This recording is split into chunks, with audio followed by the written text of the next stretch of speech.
we'll have this discussion. Discussion? What discussion? This is a discussion. Combustion.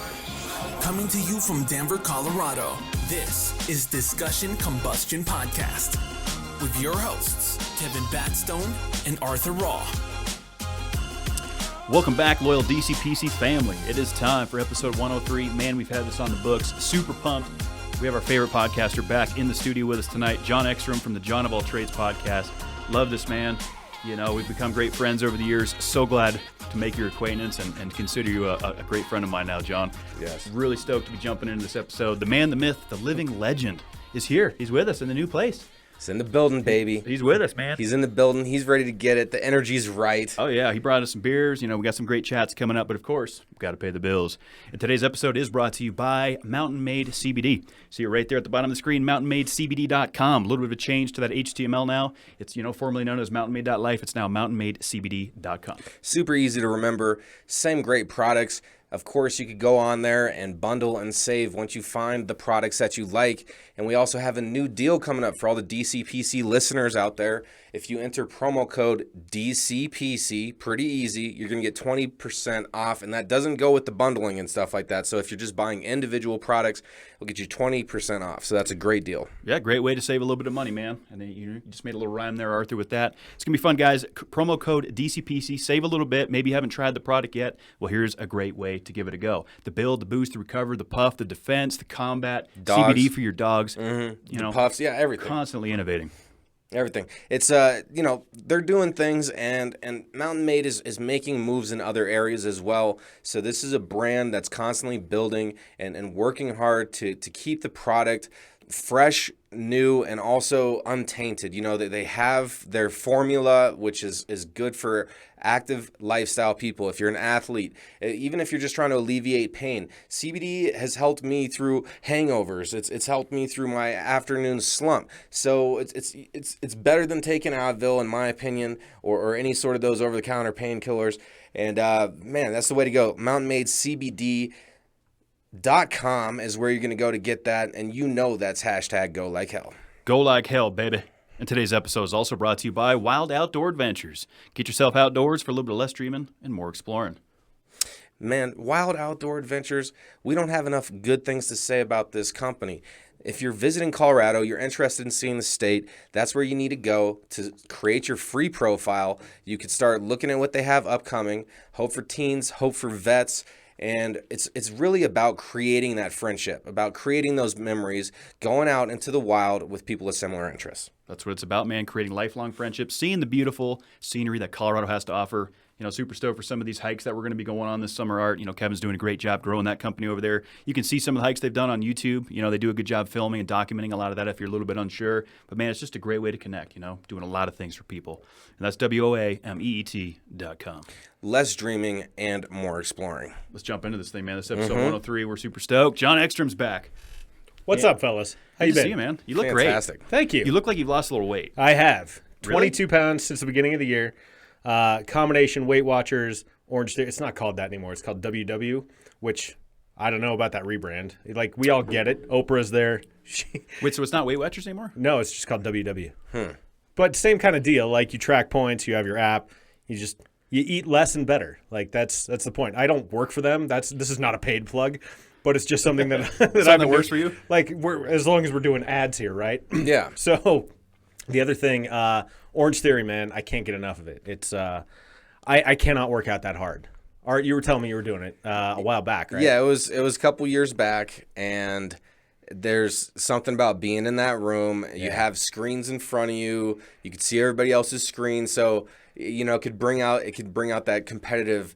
You know, that person's really pushing themselves, and so that's the thing is, like you were saying, when you work out by yourself, you know you have to pull that out somehow, and it's a lot easier when you have everybody around. And it sounds like you're very competitive. Oh, dude. So the funny thing is, I love competition, but I don't care about winning. Like, and I didn't realize that until I talked to my friend Steven about this, because he said he loved competing, but he didn't care about winning. And I realized I'm the same way. I want to win. Like, and Orange Theory is not really a competition. It's just kind of you against yourself, right? Yeah. How hard can you work out? How hard can you go? What can you do to achieve what you want to achieve? But the thing about it is, you're there, coach calls out 30 seconds left. It's like, all right, 30 seconds. You go, all right, well, 30 seconds, that's fine. It's over. I'll sit down. But then you look across the room and you go, well, damn it. Like, they're back on the floor. All right, I got to get down there. I got to do it. I know someone's out there really getting it. Totally. And it's like, I gotta stick with them. And so I always tell them that after class, too. Like, when we're done, I'll go up, I'm like, man, you were a killer, and you got my ass up off the floor again. And they're always like, wow, really? Thanks. And I'm like, yeah, it's not like I'm watching you. I'm not like a creep, I'm not like in my car with a pair of binoculars watching you. Look at working out there. But no, gross. You didn't have to take it there, John. But I did. It happened. Deal with it. It's the way it goes. But no, it's like you check it out and you go, look at you, man. Like, you are getting after it. Sweat's pouring off you. That's going to get my ass into gear even more. Sure. I mean, a little bit of influence around you. Where does your mind go? Because I know for me, it's when you have to push a little bit harder. Joe Rogan talked about this once. He's like, man, when I reach that moment of like complete exhaustion and I'm reaching the end of that workout, he's like, I think about my family. And he's like, I just got to push it like they're being attacked right now, and I got to just run to that top of the hill. And that's what he says kind of motivates him. I think that's a little bit aggressive, but do you do anything like that to keep you kind of moving?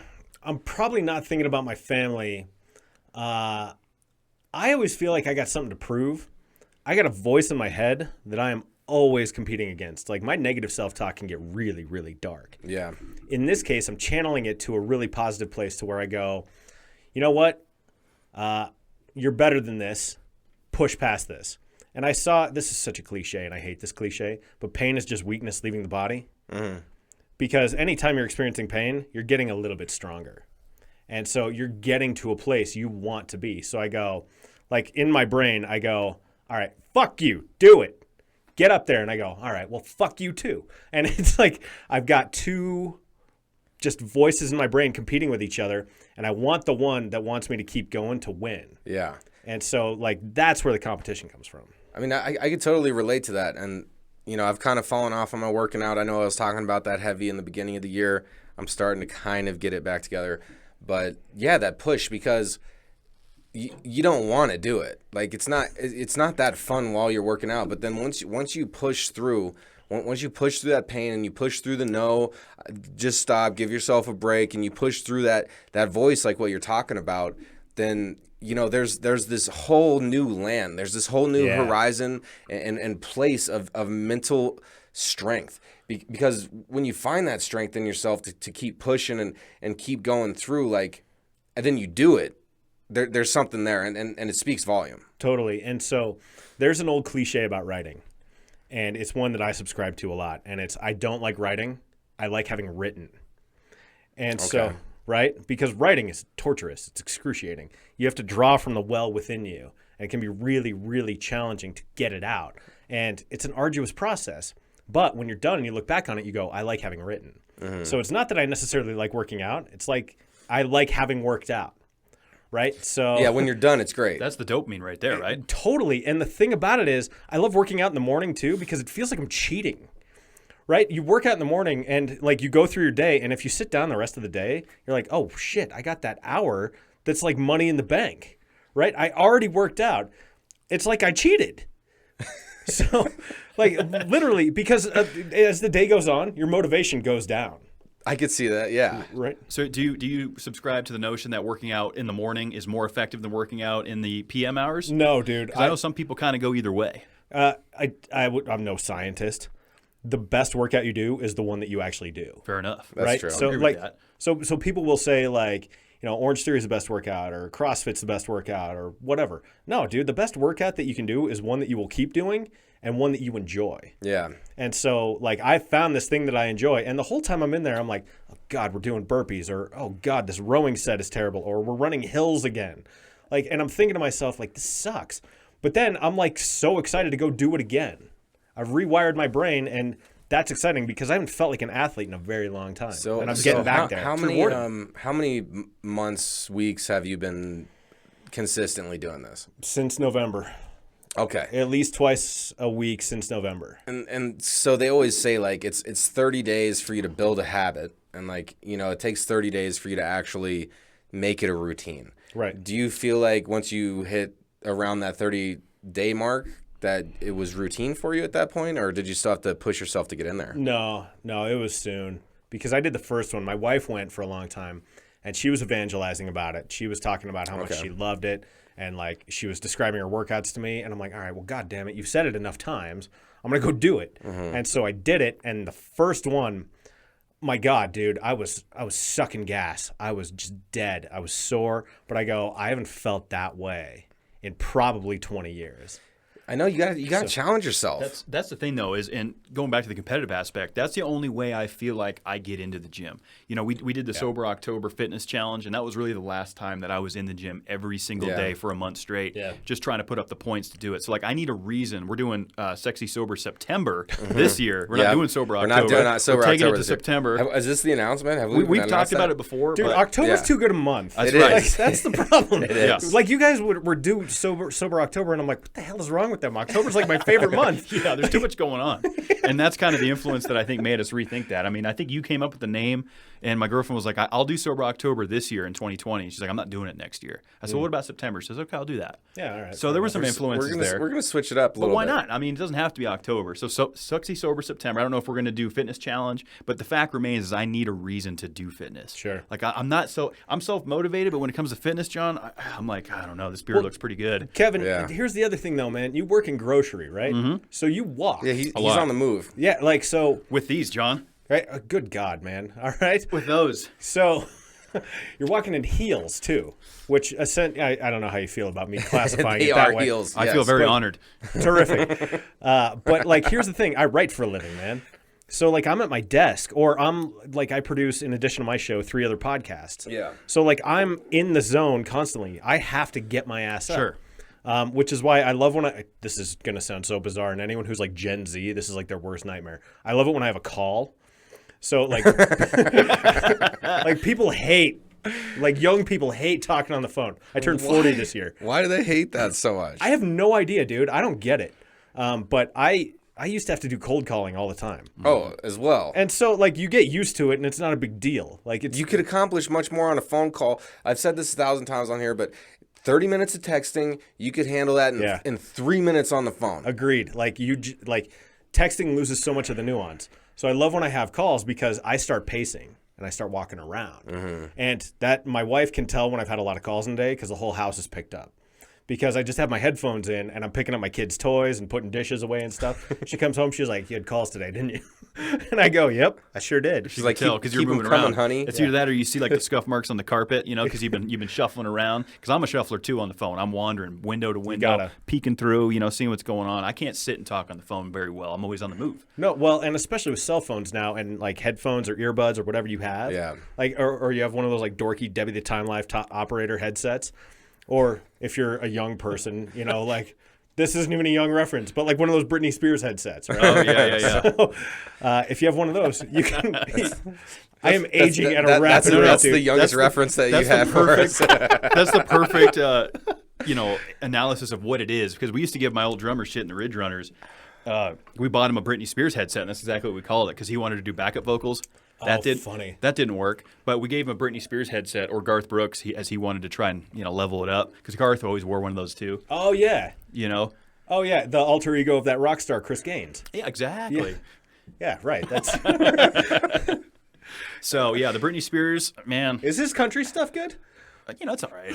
Yeah. It's all right. I sometimes wonder though. I do worry a little bit. Garth just doesn't seem right to me. Really? Something's off. Yeah, there's definitely some interesting. It's the way he talks, like delivers. There's his, like some and his alter egos. Like he has an emo alter ego. Tight.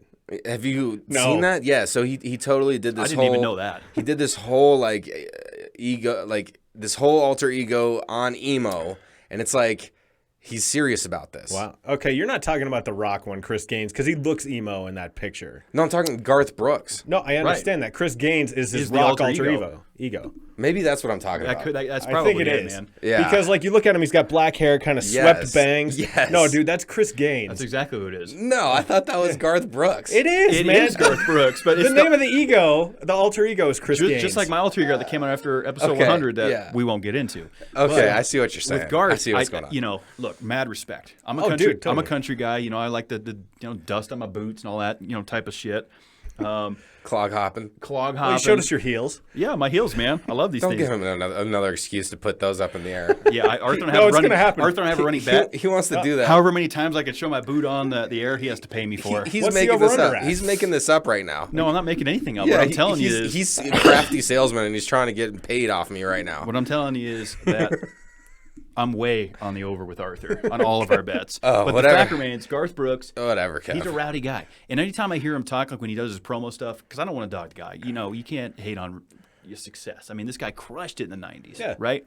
Blows out Madison Square Garden. He sells out Central Park, you know, crushing it in the country game. He was really the first guy to bring that like kind of pop mainstreamness to country music. You know, it was always kind of viewed as like hillbilly, you know, beer drinking shit, and he took it to a different level. But that being said, anytime I see him do his promo stuff, it's very awkward. He just, it kind of has that look in his eye, and not to rip off Tom Segura and YMH because they touch on this a little bit. He may or may not have children locked in the basement.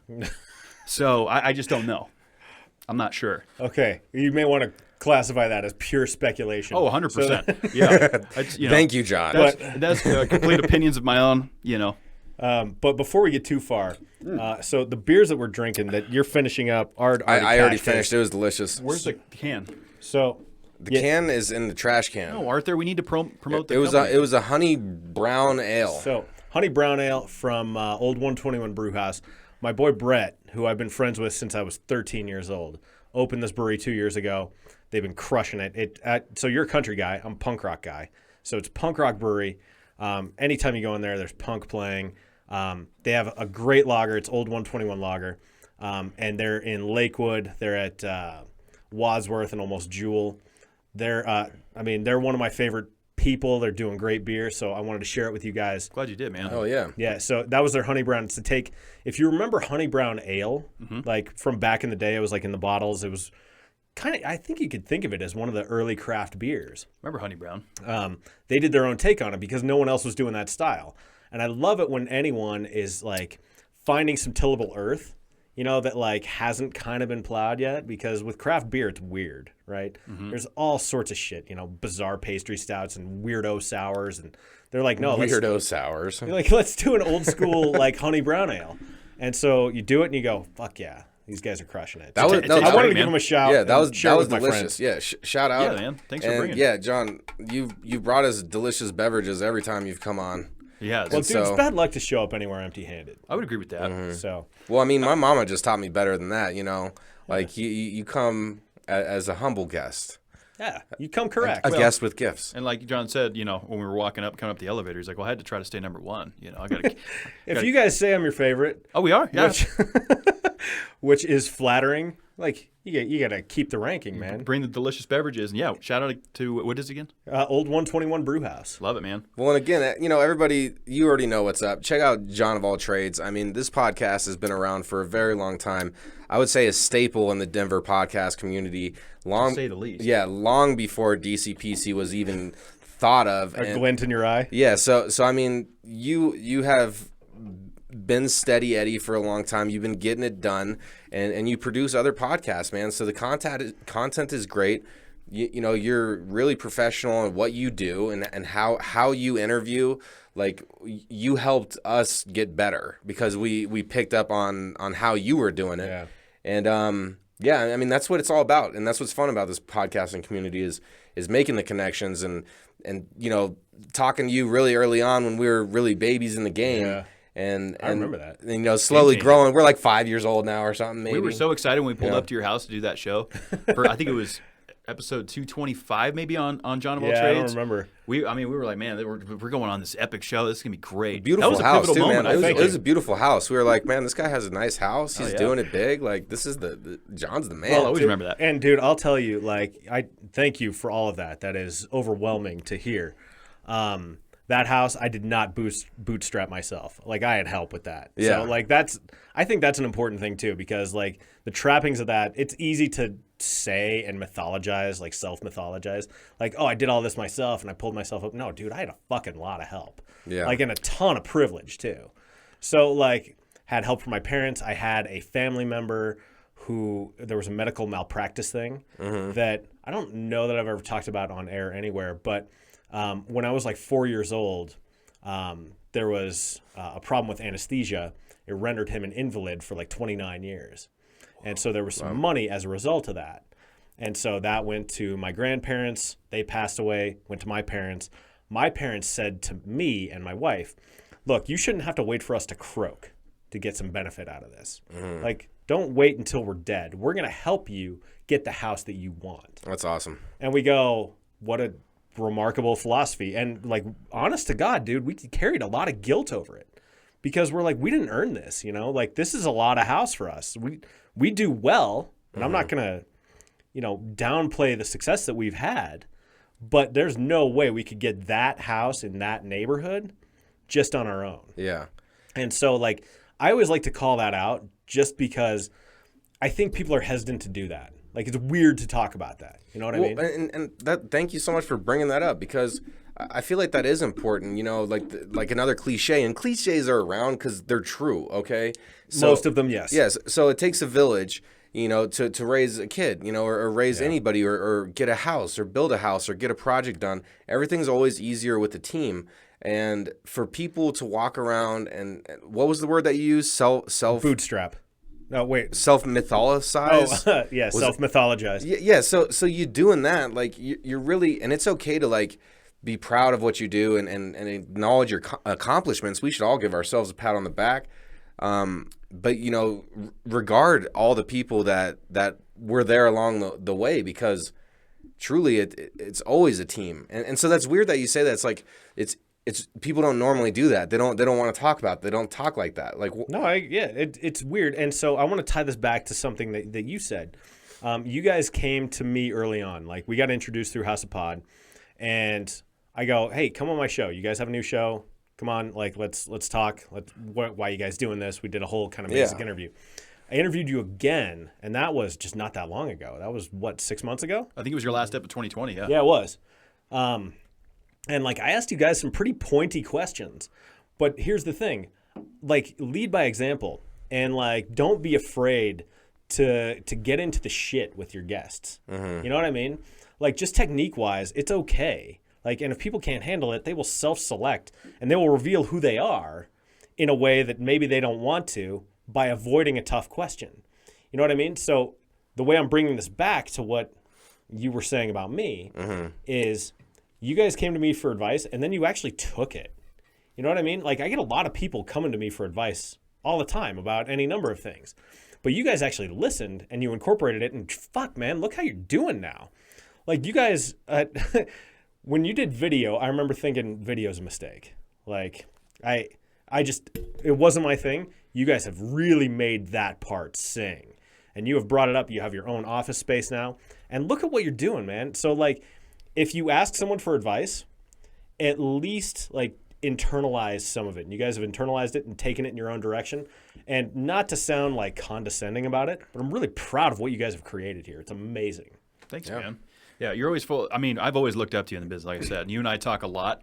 I think I like that aspect is like the personal friendship. Yeah, you know, yeah. Business and personal. I can reach out to you and say, hey, man, what do you think about this? Or check this out. No, that's true. We're always messengering like back and forth. Yeah, and I like that. You know, I like that. Yeah, and we could talk shit to each other too. We you know? have a That's little the fun. thing. Like we make fun of each other, and that's what true friends do. That's you know, I call myself an Ebenezer teaser because I'm constantly getting at all my friends about everything. Did you coin that yourself? Yes. It's awful. That's why it's great, John. Oh my God, that's terrible. Yeah, the shit that You know Arthur you're gonna comes say up it with. now. Next time you're giving your wife a hard time, you're like, babe, I'm just Ebenezer teasing over here. You know, Art, I can tell you with 100% certainty, I'm not. Okay. Well, thank you for being honest. I appreciate it. And also moving on to my next beer, I'm a Golden, Colorado kid, so you know, cheers to the banquet. Cheers to The that banquet beer, Rocky as Sam Elliott would say. Yeah. I love Sam Elliott. banquet. Yeah, they're delicious for sure. I don't mind a Coors Banquet. Yeah. You know, I'll drink it out. I'm a Bud guy, but Coors Banquet's not too bad. I'd prefer it over Coors Light. Well, sure. What was I going to say, though? I think about what I like about what you did there, John, is it's important to – because we try to do that here too. It's like everyone that's been a part of the success and has contributed in some form or fashion, I hold that very near and dear. Yeah, oh, yeah. Because it's, you know, they have to want to do it, right? If someone has money, if someone has time to give that to somebody and contribute in any form or fashion, you have to want to do that. Yeah. And I think that speaks volume to people's character, and I really appreciate when those kind of things happen, and your brother Eric brings up a good point a lot with millionaires and billionaires. He's like, they're not self-made. There was a lot of people that helped them get there. Yeah. Sure, they're very successful people, and I love success stories. But there's people that help you get there along the way, and it's important to recognize that. I think it helps keep humble, because I think no matter what happens, staying humble is my number one goal with whatever happens next. Totally. Oh, yeah. No, it's one of those things that it's easy to overlook too. The busier that you get, if someone tells you that you have talent or whatever, it's easy to reject compliments. It's easy to be self-effacing about it, right? Like, oh, come on, whatever, no thanks. But my friend Brad Haig, who's been on my show like 3 times now, he was such an inspiration to me to get started. He goes, dude, you should start a podcast. He told me this back in like 2011, I want to say, 2010 maybe. And I go, whatever, okay. As I went along and as I started listening to more podcasts, I did, and I leaned on him. He's the one who taught me how to edit. He told me all the equipment to buy. He basically set me up, and he underestimates himself all the time. He was your podcast messiah. Totally. And his show, The Real Nerds, has been on for, my God, 10 years now? Wow. 8? God, how long? They have something like 600 episodes. That's nuts. I mean, you were doing a podcast before it was even cool. Totally. Yeah, it was like them and This American Life, like as the podcast that existed. So people call me OG podcasting. He's got me beat in spades, man. And so I always try and give him a shout. His company, Nebulous Visions, designed the Jon Of All Trades logo. They designed the Deft Communications logo. I use him for any graphic design project that I can. So shout out to Brad and Nebulous Visions. Yeah, I see you pump Brad quite a bit on social. And doesn't he kind of get you some guests too? Isn't he kind of like another avenue for that? Sometimes, yeah. Yeah, he'll throw me his friends in the artistic community. That's a good point. So yeah, no, I mean, Brad's one of my best friends. It's so funny. In 6th grade, so these waters run deep, man. Like those are the best rivers, man. That's where you catch the biggest Let's jump fish. in and get wet. For sure. So when we were in 6th grade, we were both in the highest spelling group. Okay, so the names of the spelling group in 6th grade were rap, jazz, rockin', and roll. Okay, and roll was the highest. And there was only 6 of us, but we'd pick someone every week, and they would have to give the test to the other 5. So that week you were exempt, and because you got to give the test. But the teachers didn't even grade the tests. 2 different parents graded the tests. So we would bring the things home. My mom graded the tests because my mom was a teacher. Okay. And his mom graded the spelling tests too.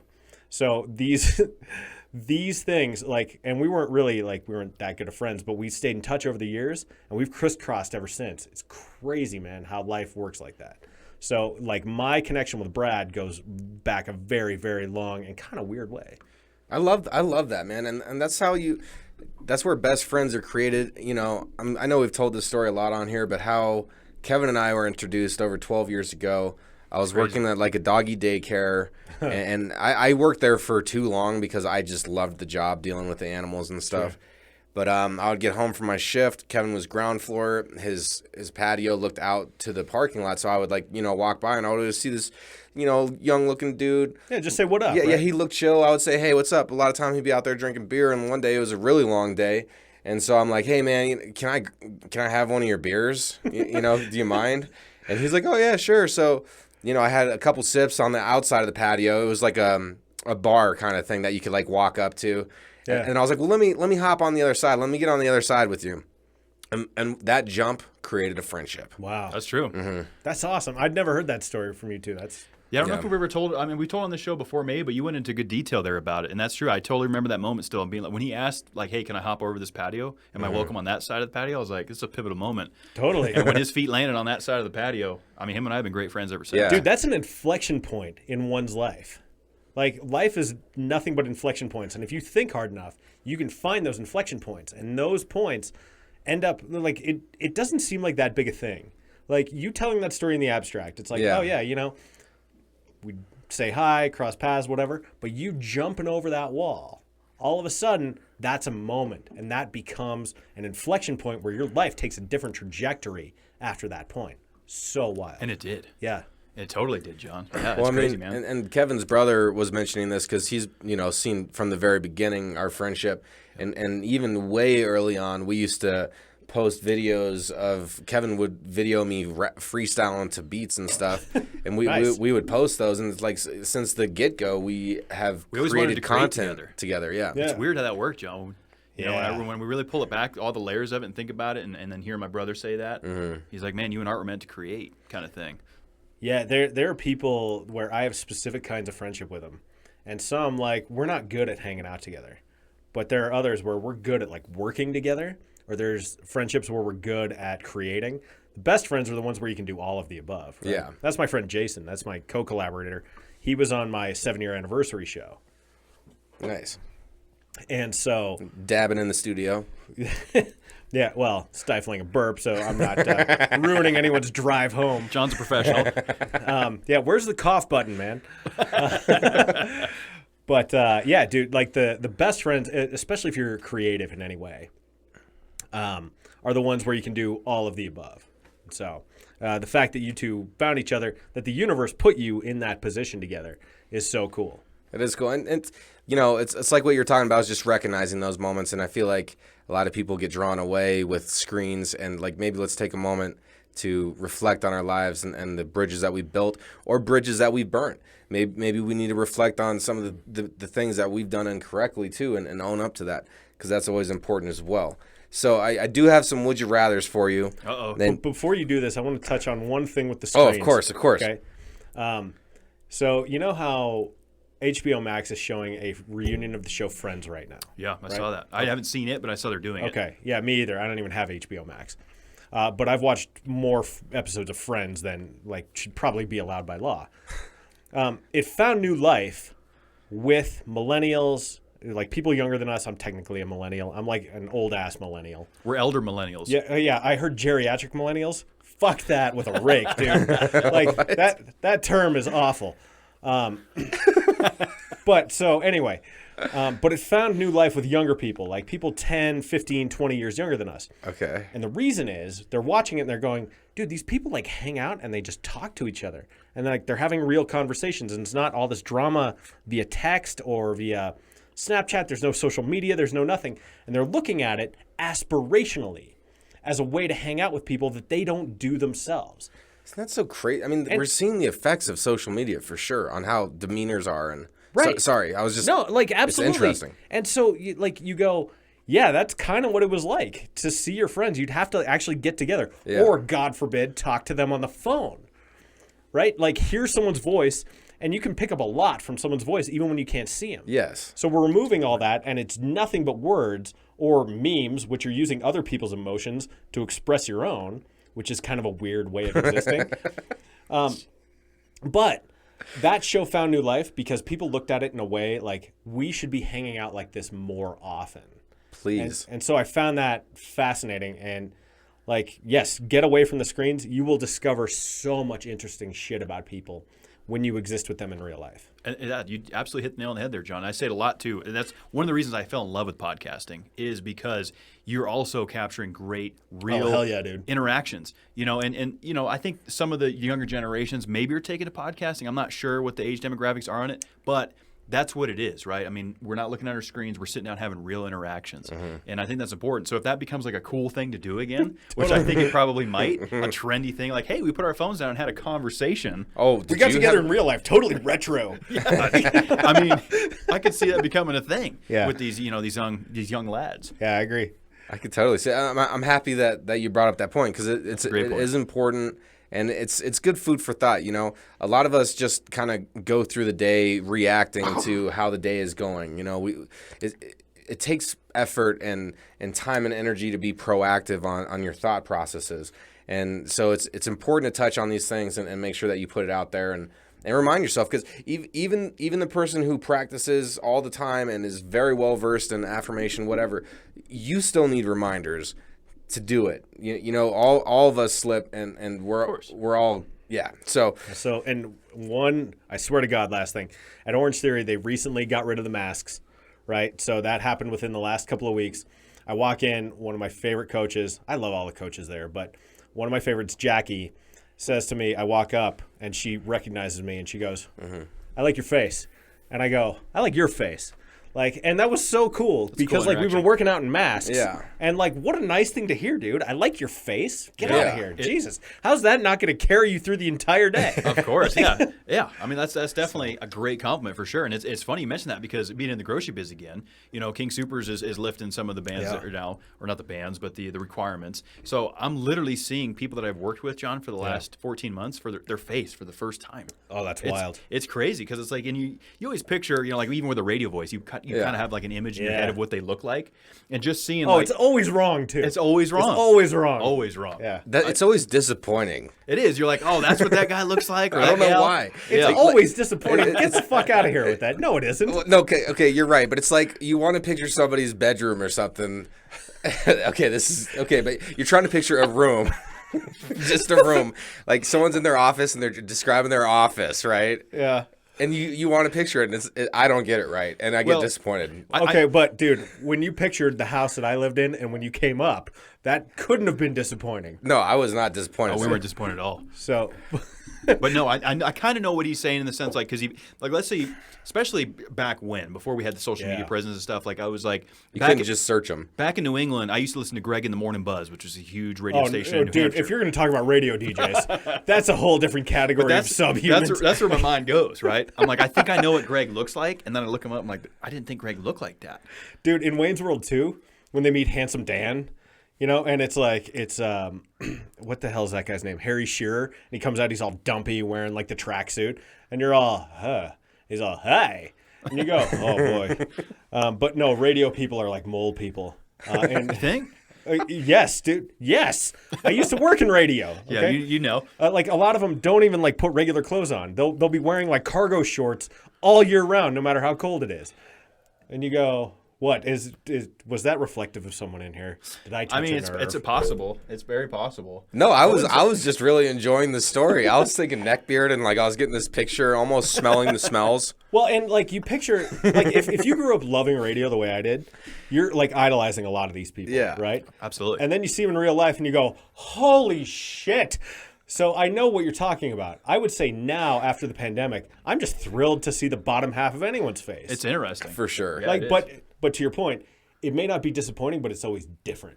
You know, that's a better word. better way to describe And John, you're really good about doing this. Every time you come on, you hit me with some knowledge. John holds your feet to the fire and mine. He challenges my sentences, and I can appreciate But that's what makes that. him such an epic I know. host. I love that. Because he holds your feet to the fire. This man is good. He's good at what he does. I'm a real dick like that. That's true.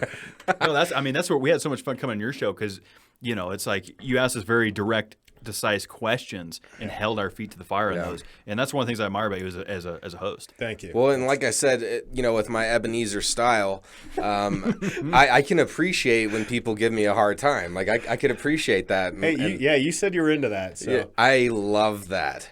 Actually, say the whole thing again, Ebenezer. I'm an Ebenezer teaser, so God. don't take me too seriously. But I got some serious would you rather's. All for right, you. yeah, let's. All right. So let's say that a space colony exists on Mars. Yes. Let's say that exists, and it's like a cool, like sci-fi one. Like you know, from Total Recall. yeah, something awesome like that. Well, that was kind of dingy, but Well, yeah, but I mean, it's Still a great movie. It seemed kind of cool. Like, yeah, you know, let's say Total Recall. Yeah, I think right, fair that's enough. fair. So because Total like Recall it's style. It's developed. It's run by a dictator, you Mm-hmm. know, played by Ronnie Cox, who's chewing the screen beautifully. It was a There's great movie. a chick with 3 cans, right? Like, there's a lot going on up there that is new and interesting stuff to think about, Female mech bodies. right? All this sort of stuff. But so it's the future. You could have a chance to live on that Mars colony, or you stay on Earth. Which one are you going to choose? Earth, Okay. yeah. Agree 100%. Okay, but wasn't the Earth in that movie like dying?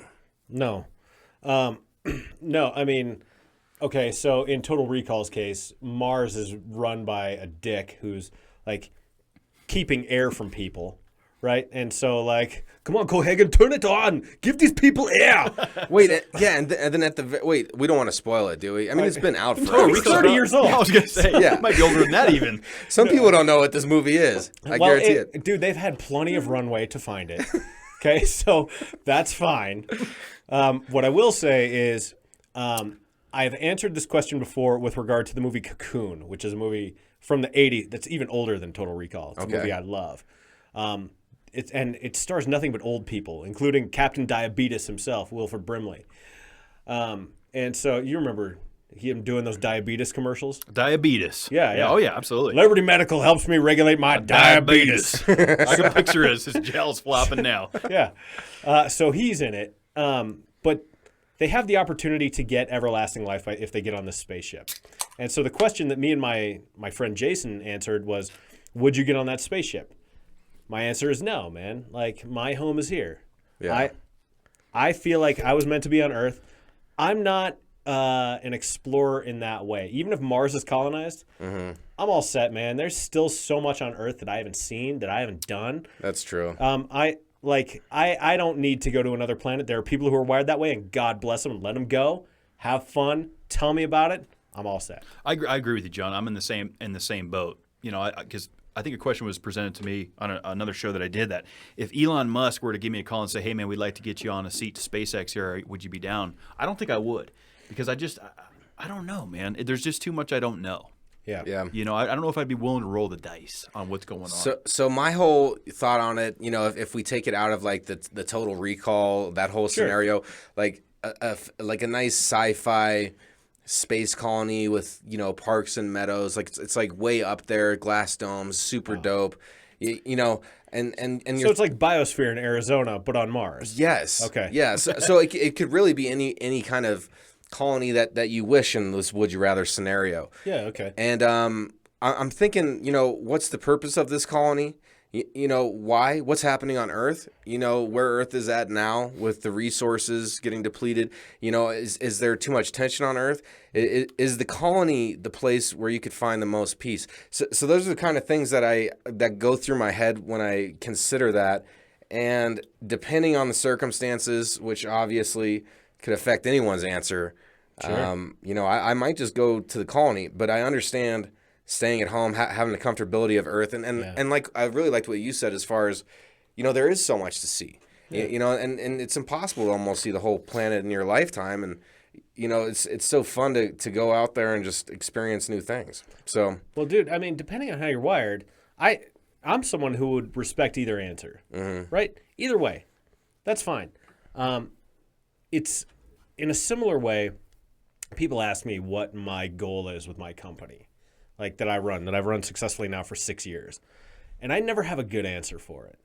And it makes me worry that I'm unambitious or that I've lost my ambition. Here's the thing, man. In so many ways, I've achieved my dream, okay? And I think I owe it to myself to at least enjoy that or attempt to enjoy that, because I don't work for someone else. I don't owe anyone money. yeah. I am doing work that I enjoy, that I find fulfilling. So why do I need to be climbing the next mountain right now? I don't have something that is nagging at me that I'm not doing, right? I can agree with that. I'm doing work that I love, and I'm getting to be creative. I'm producing my own show, producing 3 other shows. I'm doing interesting PR work. I have 2 beautiful, healthy daughters. I have a great marriage. I live in a fucking sick house in a great neighborhood in Denver.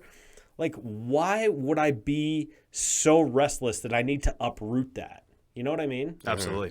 So that's the dream right there, yeah, John. and that does make sense. And it's weird being 39 though, and being like, have I lost my ambition? And it's like, I don't think I have.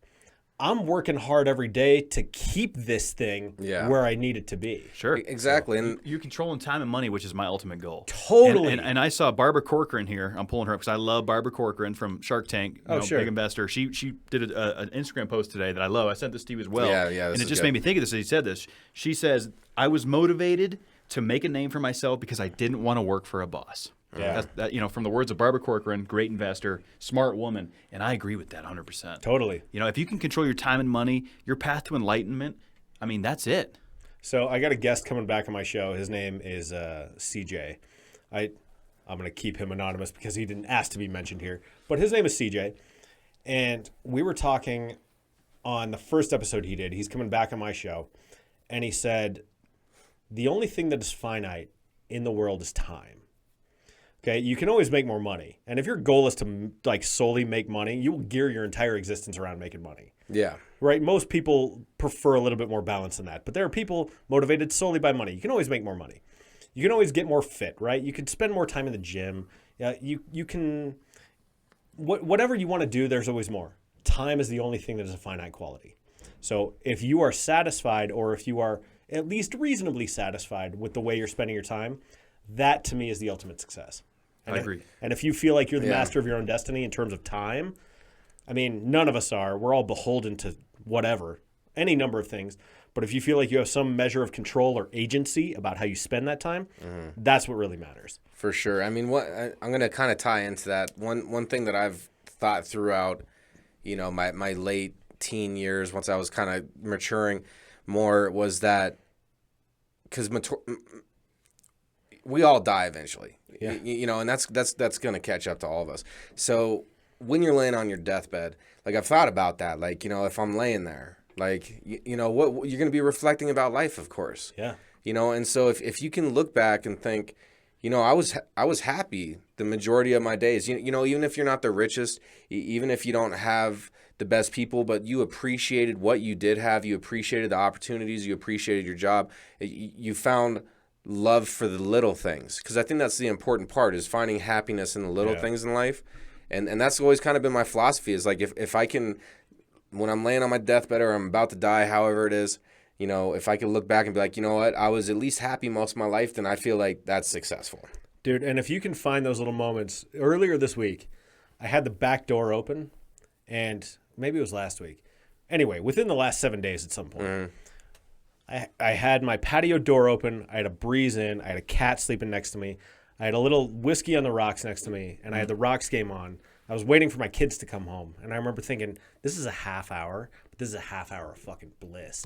Yes. Like this, like I'm enjoying my time in solitude, just in, watching baseball, drinking whiskey, sitting next to my cat with a nice breeze coming in, and my kids are coming home. Dude, what a day, man. Yeah. What a time to be alive. That's anyone who has followed me for a long time, they'll hear me say that, they're going to laugh, because that is such a cliche with me. I say that all the time. What a day, what a time to be alive. But it's true. That's a good affirmation. It's tremendous affirmation. It's so important to recognize that too, especially in those moments.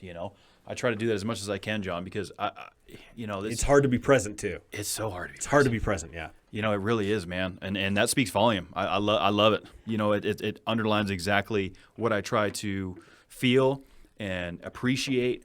And not overlook in that moment, because, we live in a time where there's a lot of things pulling us in a lot of different directions, and to slow down and smell the roses, as they say, man, it's great. Totally. I was so thrilled. Like, you guys invited me to episode 100, and I'm not always great at looking back, like it's hard because like you got to keep going forward and putting one foot in front of the other. But anytime you can take some time and appreciate what's going on. You guys did such a cool job with the episode 100, and I was sad I couldn't make it. But the fact that you guys are taking some time and appreciating where you are over these last, 2 years now? Almost 2 years? Over 2. Yeah, over 2. Just over. Yeah. Okay. Yeah, because I was thinking like if you do 52 weeks. But anyway, it doesn't matter. In those 2 years, if you can step back, making it to 100 episodes, dude, that's a milestone. That's legit. Like, you guys, you made it, dude. Like, that's the coolest thing. That doesn't mean you stopped climbing. We didn't give up on ourselves, and Exactly. we're still going to stay, because I believing in and achieving in. Honest to God, most podcasters out there, shitty, right? Like, it's almost like, I don't know if are you guys baseball fans?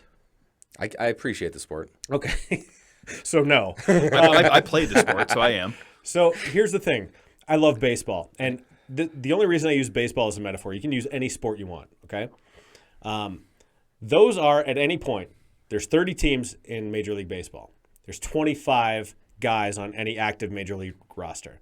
That's approximately the 750 greatest baseball players in the entire world, more or less, right? Mm-hmm. we're not taking into account, some of great baseball in Korea and Japan and other places around the world. But let's say those are roughly the 750 best baseball players in the world. Yeah. How many of them, when you watch baseball, do you think, God, that guy fucking sucks, right?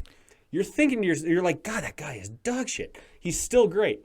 When it comes to podcasting, take that number, blow it up by 100, and then think about how many of those shows are just god-awful, right? There's so many bad shows out there with people who either don't put in the effort, or it's kind of half-assed, or, we did 5 episodes last year. We did 2 in April. We did 1 in August. We did 1 in November, 3 in December. And you go, Jesus Christ, like, what are you even doing here? Yeah.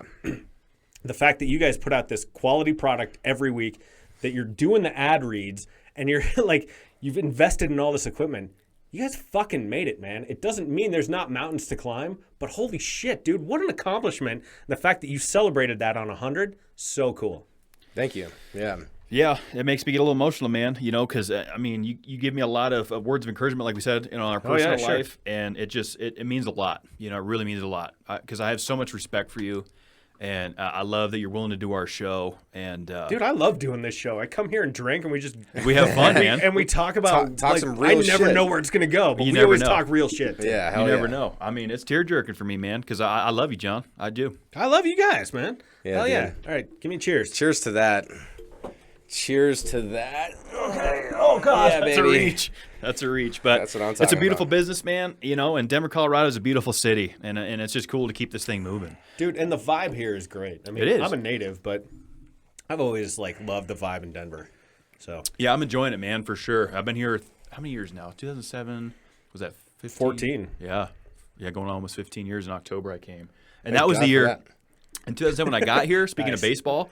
The year when I moved here in October, John, that's when the Colorado Rockies were playing the Boston Red Sox World Series. My home team, coming from New England. Even though I was a Yankees fan growing up, I was the rebel. I know. We'll go into that another time. But a lot to unpack there, and I'm not Freud, but but okay, go ahead. it was just cool being like, I just moved to the city, and here's where I'm from, playing this new city that I'm in. That was my first introduction to Denver, to tie it back into baseball. And since then, man, I've had a lot of fun this city. I've met some great people. And this podcast and stuff's fun, man. And I love the fact that we swap guests, too. That's been totally, really Oh cool. yeah, scratching backs, revolving doors. Absolutely. And when we're done on air here, we're going to do some more of that because, we were on a show last night that opened some doors. So Nice. Yeah, we got a nice one for you. Okay, fair enough. So if you had to pick between these 2 movies, I've just been waiting on these would you okay, rathers. All right. if you had to pick, I've been waiting patiently for the right For time. weeks, I'm like, John's coming on. You better come up with the best would you rathers because Arthur handles all that with this Okay, show. all So right, yeah. so Scarface or why am I Pulp Fiction? I forgot the name for a second. So Scarface or Pulp Fiction? Pulp Fiction. Easy. That's way too easy a question for me, Art, because I'm a Tarantino super freak. Okay, I didn't know that. Yeah. I drove from, let me think here, Carson City to Reno when I was on a work trip to catch a screening of the anniversary of Pulp Fiction in theaters. Okay. Because I'd never seen it in theaters. I saw Reservoir Dogs in theaters when they did the same thing. It was like this anniversary of Tarantino. I can't remember what year it was. But I went and watched that, and then I drove literally an hour and 15 minutes to go see it. I missed dinner because I had to see Pulp Fiction in theaters. So Scarface, fine movie. I think Robert Loggia is underrated in it. I think he's terrific. But Pulp Fiction, probably, oh, God. Is that in your top 5? top 3. Oh, yeah. So, yeah. That was an easy you one for you. unintentionally just lobbed one up. Well, sometimes I like to give those easy ones. But- Kevin, how about? Man, they're both great movies. It's tough to pick. I wish I had a great argument for both of them like John just gave, because he's very educated on the films. And going from Carson City to Reno, did you happen to go by Lake Tahoe when you were doing that? Hey now. I had to go Hey. to Lake Tahoe the next day. Ooh, Lake Tahoe is just a great Yeah, place, I hear there's a lot of great weather. Sometimes snow out there. So I've been I'm digging joking. at Arthur about that because he forgot I what don't, state Lake I don't Tahoe's know. in I on don't our know why episode he has with. to bring this up right now. That's neither here nor know. there. You're right. I won't throw you under the bus. He's just trying to do something. He's getting at me. I told you I was going to find a way with John on the app, and I did. But I'll tell you, I'm so gonna you pick, going? I'm going to guess what you're going. What are you going to guess? I'm guessing Kevin is going to choose Scarface. That was my choice. That was going to be my choice. And that has nothing to do, because I love Pulp Fiction too. So what did I love about, I don't know. Scarface was just a good film. And I don't know as much as the details that you just gave, John. It was like, I'm sold on Pulp Fiction now. So I might have to reevaluate my opinion on it and watch both of them back to back. See, I feel like I've seen Scarface more times than Pulp Fiction, but the storytelling in Pulp Fiction is amazing. Like the what do they call it when it's like a surprise, like the unveiling of this new, and how alliances are made in that, and it's just such a well done movie. I mean, I'm also a huge fan of Quentin Tarantino. All of his stuff is really interesting and fun to watch. So it's hard to pick it up. I've seen Scarface more, so I might have to go with that. Say hello to my little friend. Dude, Scarface is really bombastic. And Al Pacino is like a cartoon character in it, and that is enormously fun to watch. I love watching Al Pacino chew the scenery. Like, he gets a lot of shit for his performance in Scent of a Woman or from Devil's Advocate. But goddamn, man, like, that is just, he's fun. He's pure fun because no one has that sort of weird, like, caged animal kind of intensity that Al Pacino has, and he lets it out in really interesting bursts. Pulp Fiction is at its heart a comedy when you think about it. And if you watch it, it is pure slice of life comedy. And I'll give you an example. Okay? This is a scene that my dad, he omitted some of the S&M subtext and some of the rape subtext that goes into this scene. But when Bruce Willis has to get his gold watch back from his apartment, he kills John Travolta in his own house, right? Who comes out of the bathroom, and he hits Marcellus Wallace with the car on the way back to his girlfriend. They're escaping town. He's throwing a boxing match, but he has to get his father's watch, right? So they get taken into the crazy, what's the word I'm looking for here? The guys who are basically going to rape him and Marcellus Wallace, right? Yeah. He kills both of them, comes to a détente with Marcellus Wallace, goes home. They're trying to get the fuck out of town. The whole time, he's like, baby, honey, we got to hit the fucking road. He's talking to his girlfriend, and she starts crying, right? So no matter what's happening, you cannot speak sternly to your girlfriend. And he has to diffuse her, right? She starts crying. He's like, baby, honey, we got to hit the fucking road. And she cries. And he goes, I'm sorry. I didn't mean to make you cry. I didn't mean to make you worry. Did you get the pancakes? No, they didn't have blueberry. I had to get buttermilk. Oh, I'm sorry. You had to get... And so he's doing that, right? That is that's like sitcom. That is genius. In the middle of this heightened, insane drug, gangster, organized crime movie, the dude still has to appease his girlfriend. That, to me, is why Pulp Fiction is so brilliant. It puts me through every single emotion that I could possibly go through. Fear, joy, humor, sadness, loss. It kills. When I start hearing stuff like this, it makes me want to change my answers. I mean, no, dude, don't do that. Well, no, but I'm just telling you, because it's like, we all have our own opinions and things, but it's just, I'm trying to dial home the point that, if you have an open mind, your opinions can change. Dude, God bless you for that. Like, that's a message for the culture. Your opinion can change based on new information, right? Yes. Absolutely. That's okay. And that's okay. You think That's that'd be okay. common sense, right? That's okay. You're not stuck to something. That's a great point. You're not married to it, dude. Exactly. Like, it's okay. I learned something, and it's like, hey, you know what? Based on this new information, my opinion has evolved. Yep. Absolutely. And that's a beautiful thing. That should be embraced rather than looked at as a bad thing. What are you doing? I'm going to go use the head really quick. I'm not torturing myself today. This conversation is going to go on. It's juicy. Well, Fair enough, man. Yeah, we're going to keep this thing rolling. Just John and I. You're going to miss out on some great conversation. But yeah, no, it's totally. I mean, to keep evolving and just keep that open mind is something that, with especially with politics and stuff, it's like, why are you so married to it? And that's something I learned personally, John, honestly, because when I came out of the gate, when I moved out here from New Hampshire, I was kind of preset programmed on a mindset of like, okay, this is, a conservative mindset, so to speak. Yeah. And then it wasn't until I came out here and met new people and had different experiences and kind of got into different cultures that it was like, it's okay to maybe move a little bit away from that. Sure. Well, no, and Kevin, like here's the thing too. I always encourage people to spend time with people they disagree with. Yes. Right? Like, God forbid you get a new thought, and it's an enlightened mind that can entertain a new thought or a new idea without having to adopt it. Right? You can listen to someone with whom you disagree, and that's okay. You don't have to change your opinion necessarily, but internalize what they said, go at it honestly, and maybe you don't flip-flop 180 degrees, but maybe your opinion evolves. Sure. Based on their experience, based on what they know, based on what you heard. Maybe it's different from you and you go, oh, okay, I see the world in a new way now. Yeah, and I think it's one thing I learned, especially with surrounding myself with people that maybe I don't agree with on certain things, is kind of building a respect for somebody who doesn't agree with me, because I think that's something we've also lost touch with. It's like, oh, you don't agree with this and you feel that way or that way, I'm done. And they put up a wall. And I think that's counterproductive for, the big picture of this human experience. I've learned more from people I disagree with than people I do agree with. Right, because like if you and whoever you're talking to agree, you go, great, we agree. What did you accomplish, right? Okay, maybe you feel good because you know you're not alone in the world, and that's important too.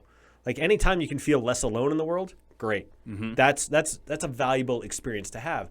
But talk to someone who has a different experience, you go, oh, holy shit, okay.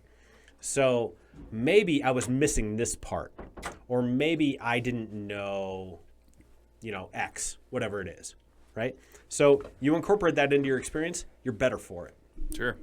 Yeah, it's definitely been a pivotal moment for me, for sure. Like I said, it's just surrounding myself with people that have different. Oh, there. Thank God, John. Where did that come from? So when we were shifting this, things are getting rowdy. Art had to go relieve himself, and now we got cameras falling over. But we were having a great conversation. Tell me Art. how am I looking? You got to turn it this way. Kevin got it. John looks great, I think. Solid we were having work, a good my conversation while you're gone, Art, about just surrounding yourself with people that you don't agree with necessarily on different things. At least engaging with them. Yeah. And you don't even necessarily need to evolve your position 180 degrees, but incorporating new info will do good things for you, for everyone. Yeah, I mean, you got to just, you got to stay malleable. You got to stay coachable, because the moment that you think you know everything, then you limit yourself from learning anything new. Well, dude, and one thing I'm always wary of is people in matching T-shirts. Okay, so anytime there's a group of people wearing matching T-shirts, I go, ooh, okay, there's going to be some ideology coming right down Main Street here that I'm not sure I'm going to be comfortable with. So. I think that's a fair assessment, depending on the situation and where we're at. But yeah, I could see how that would come about. We were on a show last night called Awfully Irish, and they asked us a question that I found interesting, because it's something we've talked about in the past.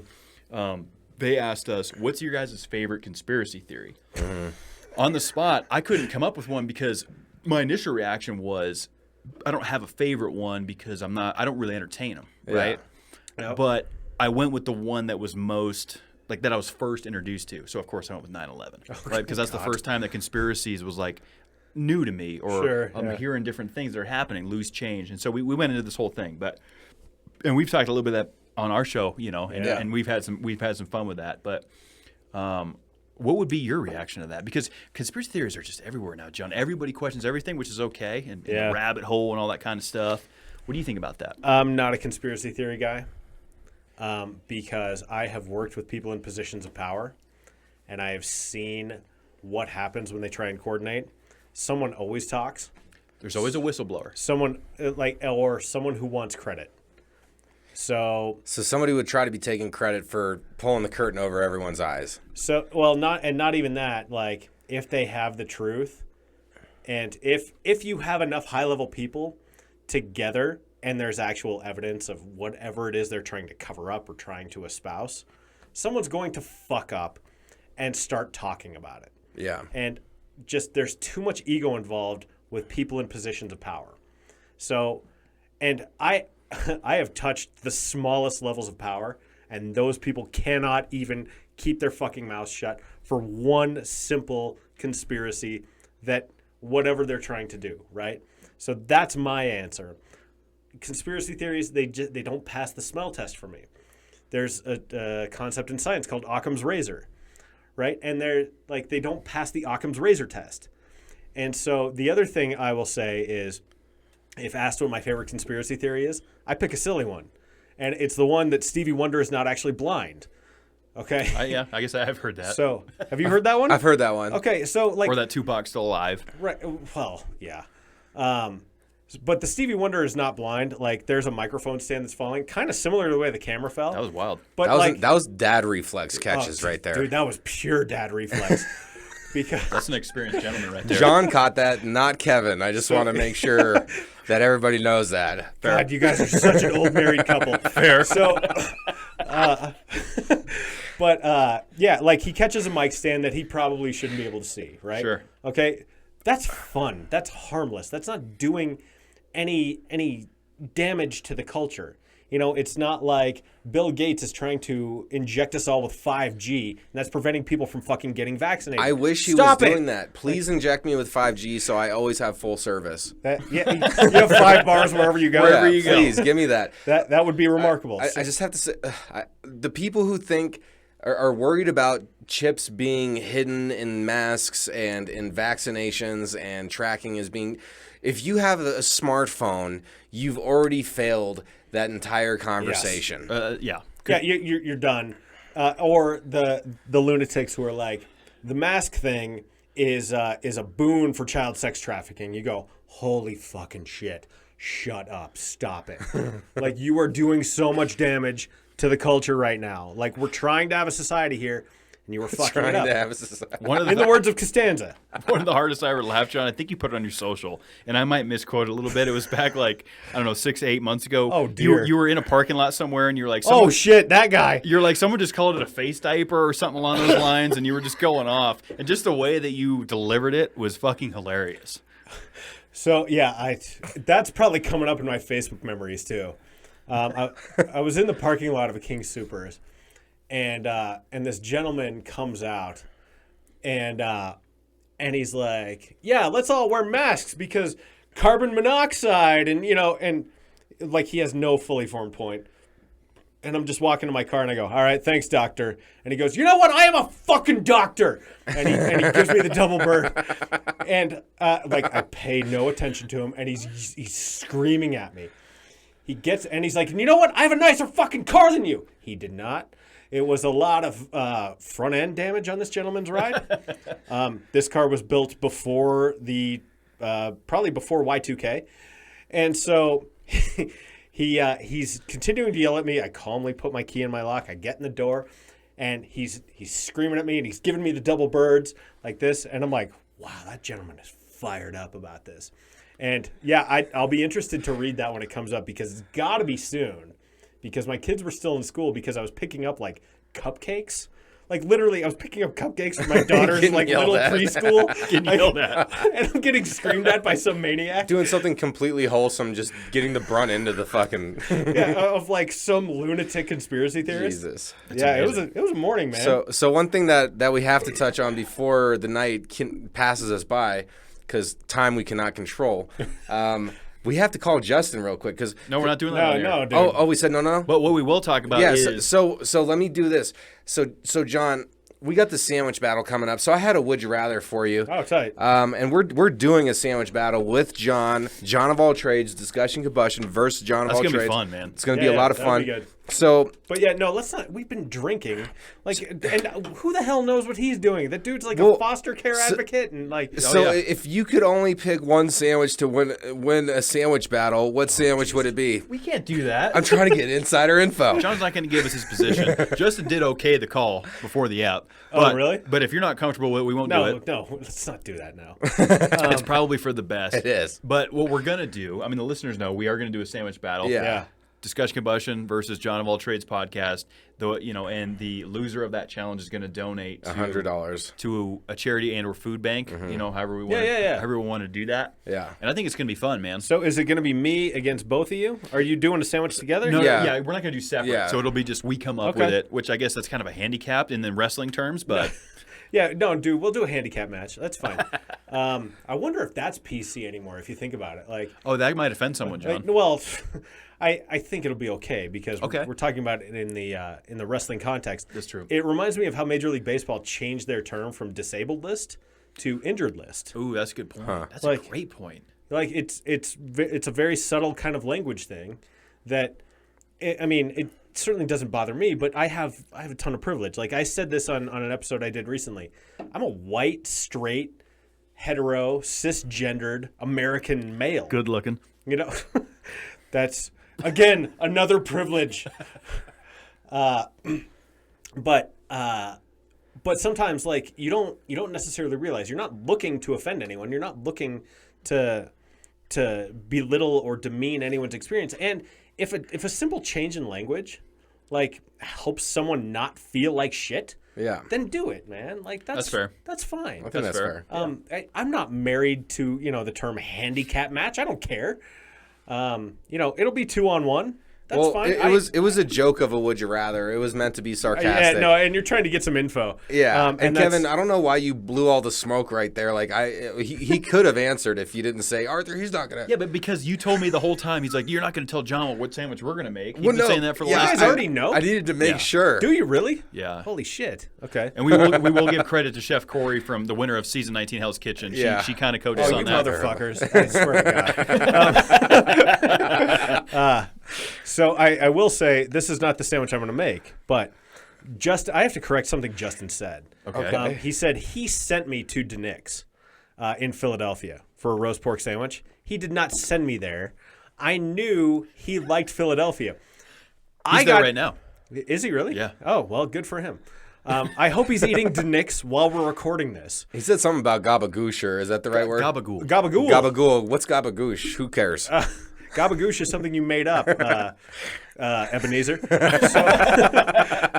Thank you for that. He so I knew he was a Philly guy, but no, I got hooked on Denick's thanks to Adam Richman on Man vs. Food. Oh, yeah. Because he went there and did some sort of challenge in Philadelphia, but he hit up Denick's, and I remember watching that. I saw that episode a billion times. I go, dude, that roast pork sandwich, I gotta get that. Like, and I thought about it for a long time, and I built almost an entire trip around that. So no, that was not incepted by Justin in my brain. Okay. Okay. So I heard that on the episode. I'm like, that's You hear that, Justin? Justin's tuning in. He knows now. Oh yeah, no, he knows. But I did make sure to hit him up because I knew he loved Philly. So I go, look, man, I went to Denick's. He goes, good. So, but he got it reversed, and he is self-mythologizing. So there you go. He's getting it. See, I love when we make these full circles happen. It almost feels like the Olympics, a bunch of circles. it's almost like we're professionals. Almost. We try to be. So I know you're totally into wrestling. Yeah. And I had to at least ask one would you rather about that tonight. You put together quite a portfolio here. This is John that we're That's dealing true. with. I mean, what are we doing here, man? We're trying to impress him. This is We Jon want of him to all keep hanging trades, out with man. us. This man. Oh, fair enough. So, Stone Cold Steve Austin or The Undertaker? Oh, that's so good. Like, which one do you like I more? already have Which one? Yeah. That's a. I know who you're gonna pick, I Kevin. can't. I know. I'm gonna have John's gonna take it. No, it's Stone Cold. Yeah. Undertaker has longevity. Mm-hmm. I mean, but Stone Cold his star burned hotter and brighter than anyone else's in the entire history of wrestling from 1997 to, I don't know, 2001. His run was short, dude. Like, literally, his main event run started in 97. He was retired by 2003. I mean, fucked up his neck. compared to the Undertaker, yes, like we, that. we covered this in the first We did, episode we we did did. together. And I can go through the entire timeline again if you want to. But the point is, The Undertaker, there will never be another Undertaker, Yeah. but there will also never be another Stone Cold Steve Austin. Yeah. No way.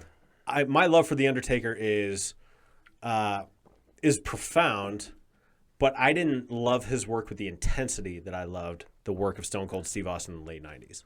So, You know, it's interesting because that's a tough one for me because when there was a time in my life, John, I don't know if I ever said this on air, but I'm going to tell you now, where I wanted to be a little bit gothic.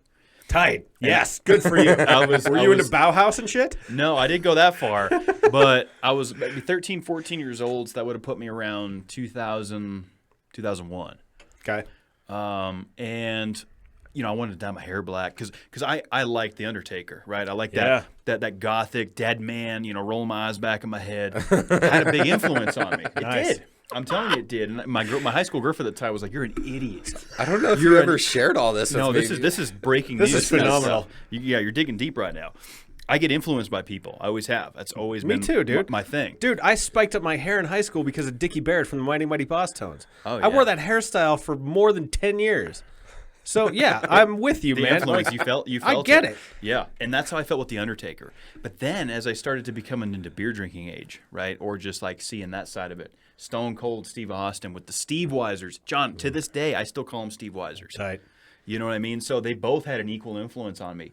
So that's a tough one. Dude, but by 2001, The Undertaker was almost into his biker taker phase. That's when he went the American Badass. He had the Kid Rock theme. Yeah, and that's my least favorite Undertaker. Dude. I would agree with that. Like when he came out on the Harley, I go, oh shit, okay, this is over for me. Yeah, it was pretty bad. Like a biker taker, and then for a while he was going by Booger Red.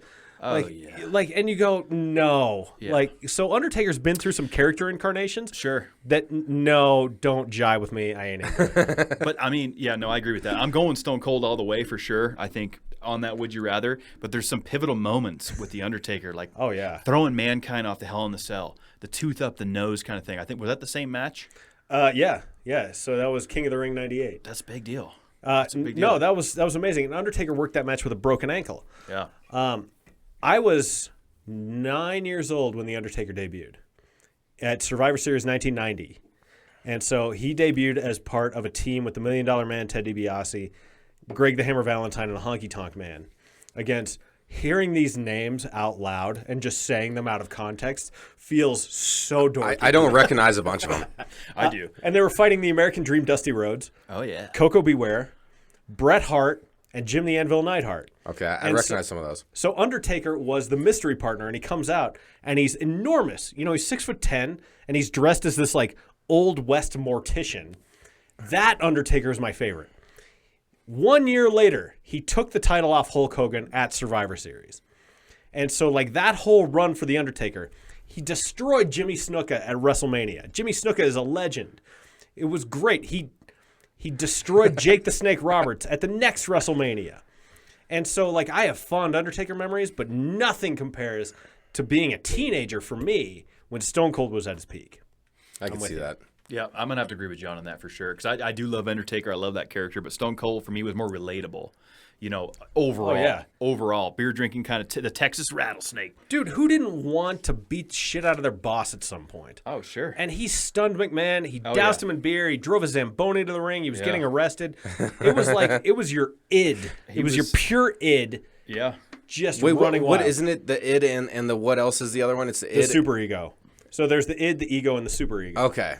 And then Yeah, you have the the heel and id, the the baby ego, and the face, super ego, yeah. which I like those wrestling terms. I listen. I don't know if it was a podcast or because Steve Austin does a podcast too, which is great, and he talks about that heel baby My friend face. used to produce it. Oh, really? He now produces the New Days podcast on WWE Network and After the Bell with Corey Graves. So he works for. He's a direct WWE employee. That's terrific. But he didn't get his start. He has a long history of podcasting. He's been on my show twice. His name is Sean Merrick, but he's a podcast engineer for WWE. That's awesome. That's terrific. But yeah, like he'll text with Stone Cold. He'll show me his phone. I'm like, can I just have this? Like, I want to just read the whole string. Yeah. Like, I don't care what you Let me guys see are the talking thread, about. Yeah. you're chatting with the Texas With the rattlesnake. man, dude. Yeah, Stone Cold's badass for sure. See, I was thinking about throwing The Rock against Stone Cold. I mean, The Rock Tougher definitely. question for me. would that have been? Yeah, because First that's of what all, I was thinking originally. Was it WrestleMania? We might have talked about this in the last one of our other. How many casts we've done now, John? I don't know. This is There's like the- 3 now on your Three show. on ours, Yeah, 2 on yours, 5 2 on total, mine. yeah. But The Rock versus Stone Cold in Houston, Texas, in the Astrodome. Yeah, that was 17. Or no. Yeah, that was WrestleMania 17. That was epic. Yeah. That was epic. They had the Limp Bizkit No Way Pump Up. I always remember that promo. Yeah, And I remember that song. where was I going with that? I don't know. But Stone Cold. They fought 3 times at WrestleMania. Yeah, they fought. Yeah, they did. But So- those two together were great, and I think that Stone Cold talked about that a little bit, like on the the heel babyface thing, and how well he worked with Dwayne Johnson, who's a badass. We've seen what he does. But what I loved about Stone Cold, and he talked about, he's like, man, I would do the beer smash, which I've done. There's videos of me on social media That's doing awesome.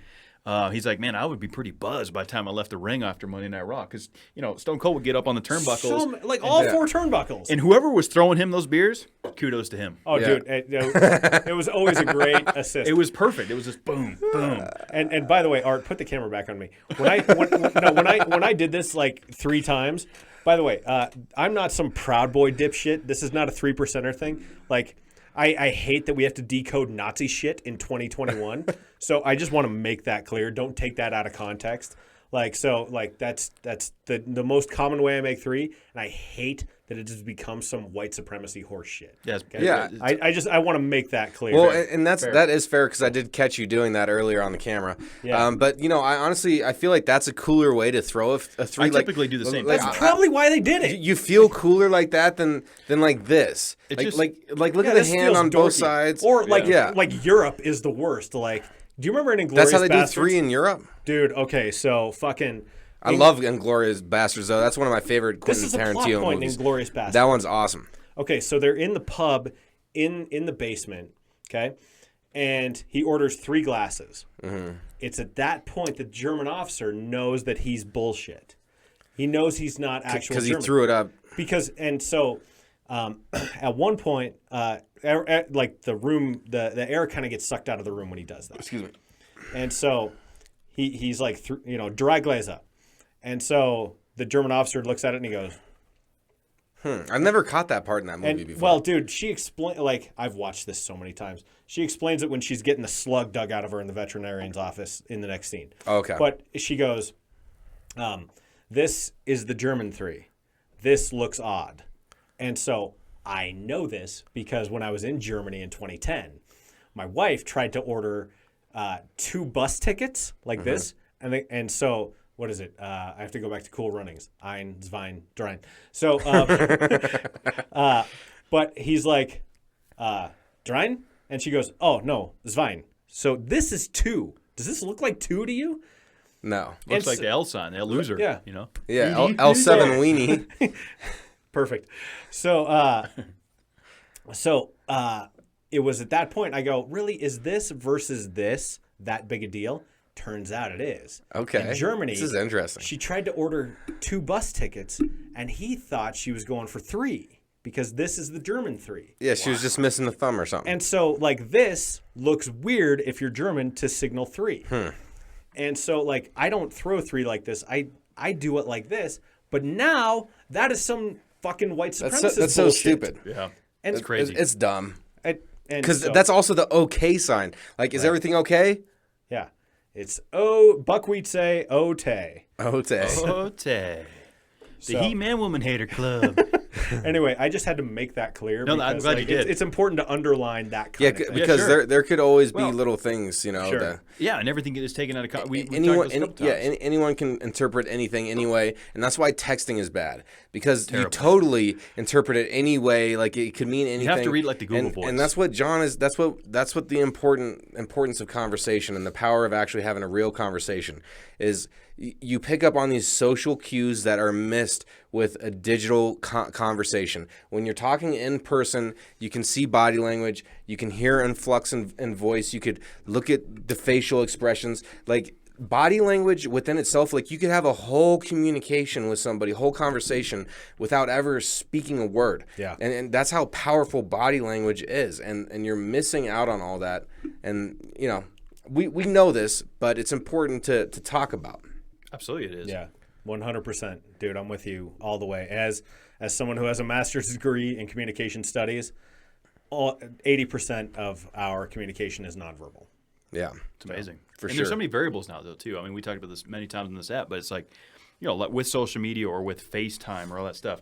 It's like when you know that that's present or when that's happening, people's behaviors completely change. Totally. Versus having a real conversation. Doing and we saw it a lot during the pandemic times of doing Zoom meetings and some of the best comedy I thought came out. Did you see that Zoom meeting with the I believe he was an attorney out of Texas that had the cat filter? Oh, of course he saw that was it. one of the Poor funniest things I've bastard, ever yeah. seen. I laughed so hard.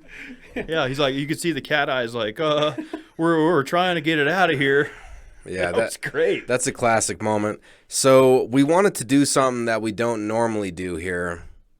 Okay. What's that? Take a break to go to the restroom in the middle of the episode. We do No, that. I've seen him do that. We do that normally, but we're gonna give a segment over to a very well-educated guest that is also a writer and has a plethora of words at his arsenal. So, John, word of the week. Yeah, John, could you please do the honor of introducing the word of the week? Okay. I don't remember the one we agreed on from before the episode, I know you got some in there. but let's go with quixotic.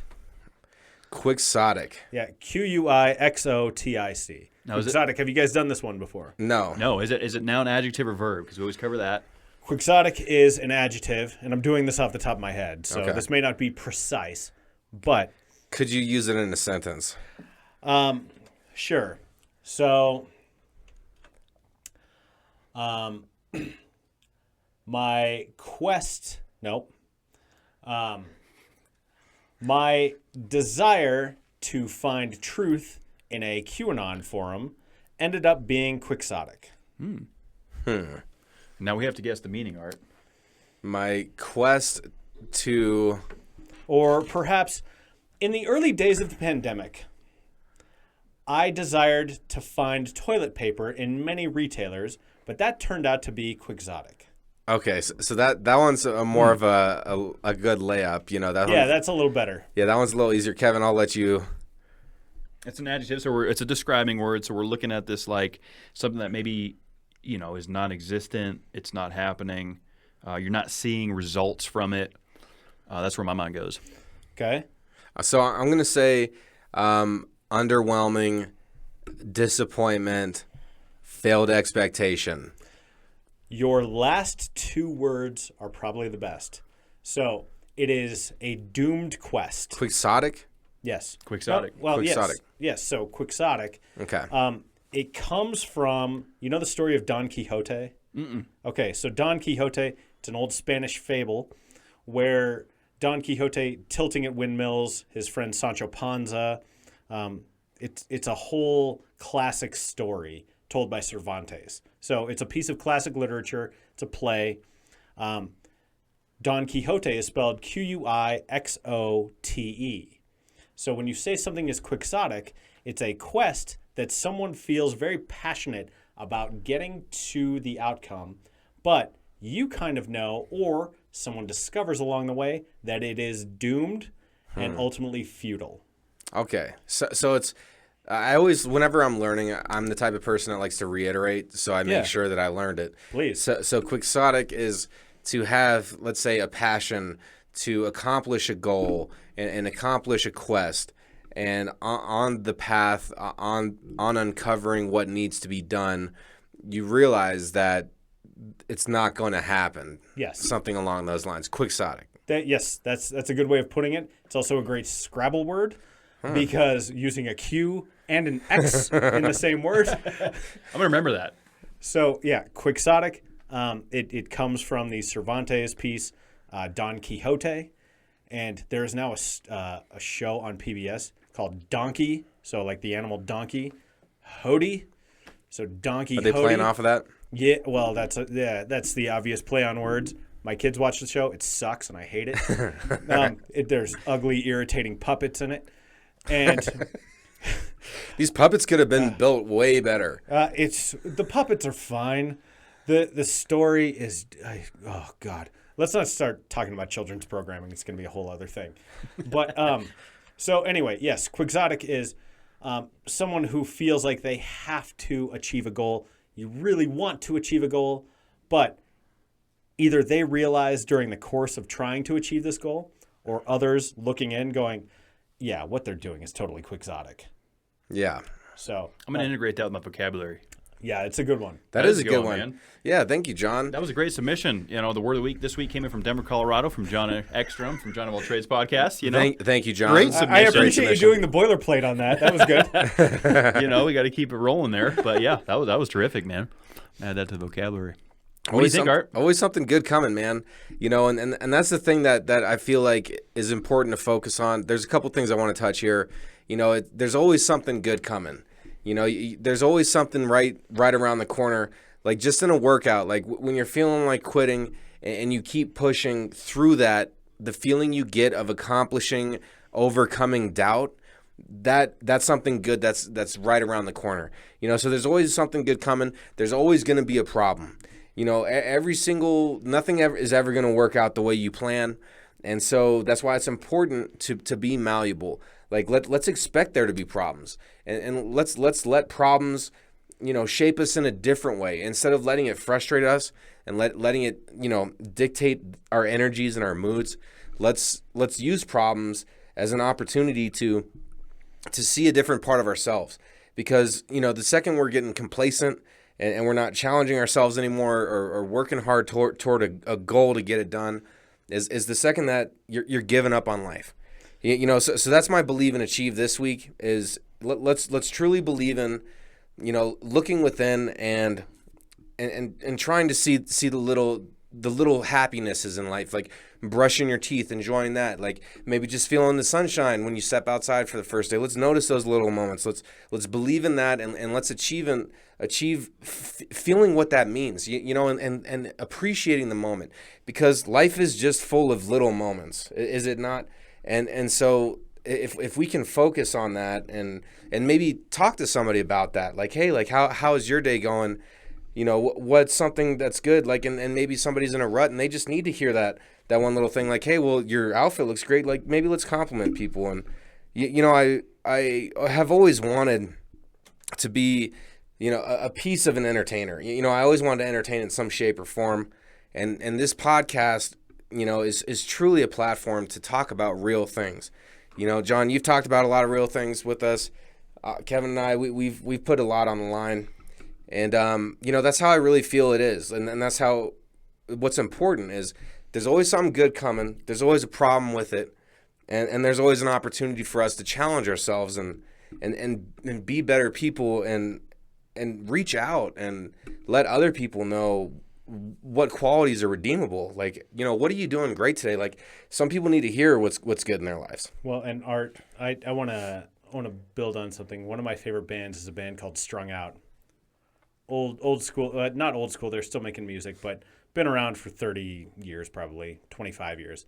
And they have a song called Swan Dive. And a line in that song that was gifted to me by my friend Jason was, "When you're falling, you're the only one who doesn't see the distance." Okay, so I think that is a useful piece of info, because when you're falling, you don't know when you're going to hit bottom.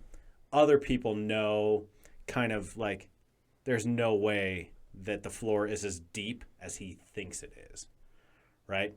And so it's one of those things where if you can gift someone with some sort of compliment or some sort of affirmation, or you get gifted with that, the distance gets a little bit shorter. And once you get there, once you find that spot, then it's nowhere to go but up. And it's amazing how quickly and how easily just a simple thing like you just said, an affirmation, an appreciation, gratitude, service, can really shorten that distance. So I just like to echo what you said. Yeah. Words go a long way, man. I took my girlfriend had me take this test called Love Languages, which I didn't really understand, Oh, but yeah. I took it. Oh, what's yours? That's important. Words of affirmation. Yeah. That was the one. What's and she was surprised. What's your secondary? Quality time. I could see that. Yeah, that makes And she sense. was surprised. She thought that was going to be ahead of the other. But the words of affirmation piece, I told her, I was like, well, I mean, I like to talk. I like to hear what other people have to say. So I could agree with that, because it does. It does go a long way. And it goes back to what, a huge topic we've touched on this entire episode of enjoying real conversations, complimenting people, supporting people, being there for each other. Mm-hmm. And I'll tell you what, man, Jon Ekstrom, you've been there for us since we met you. Dude, it's what we do, okay? It's one of those things where you guys, we were introduced to each other, and I go, no, these guys are good dudes. They're putting together something good.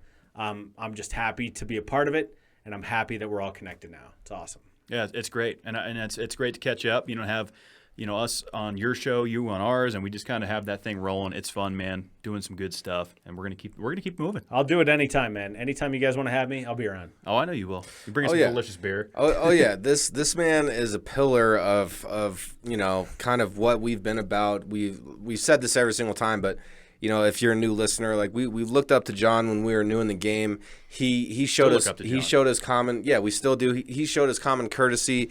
He showed us how to be a professional, and you gave us a lot of real advice. And like you said, we looked up to you and we owned it and took your advice and want to keep.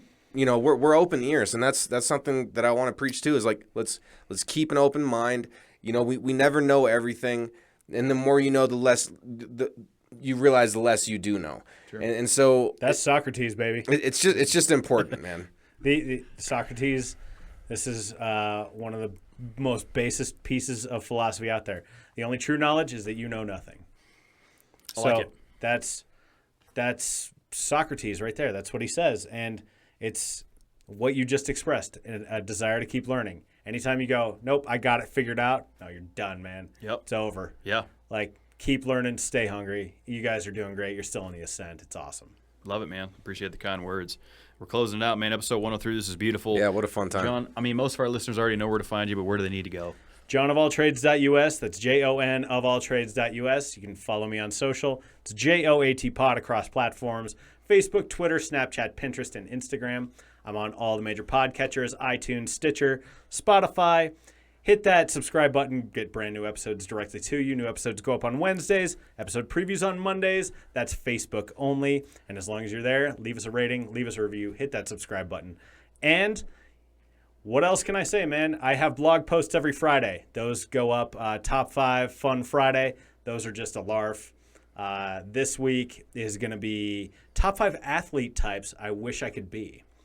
And so, nice. That sounds fun. Yeah, one of them is like hot shit NFL cornerback, not quarterback, cornerback. Yeah. But hot shit is in the Oh yeah, description. dude, no, that's in the description. Narcissistic, high flying pro wrestling heel.